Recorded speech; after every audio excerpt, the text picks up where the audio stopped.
guys हेर्नुस् न स्प्यारोलाई के भयो नि बिचारा उडा उडा गाइस उड्नै घाउ भयो हेर त घाउ भयो खै अलिक माथि उचाल त पठाउ न अठाउ केही गर्दैन पठाउ न केही गर्दैन च्याप पठाउ न यता ल्याउ खै मम्मी म यो अडप्ट गरौँ बिस्तारै गर्नु बिस्तारै के भयो यसको गाइस देख सक्नुहुन्छ भुडी त ठिकै छ त थोरै बीआरसी गरौँ त नो ए हेर्नु न बोजू ए स्प्यारोलाई त के भएछ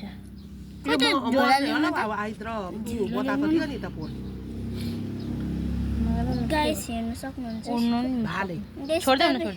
गाइस तपाईहरुले यसरी देख्नु भयो भने अडप्ट प्लिज अडप्ट गर्नु होला गाइस अब यो चरालाई चाहिँ म चल्दैन चल्छ राख त चल्नु त चल्छ तर उड्नु चाहिँ सक्दैन गाइस प्यारो हेर्नु नगर्नु न राख्नु के धाउ बिरामी भयो छोड्देऊ यतिकै यहाँ राखेर नगर्नु न नगर्नु न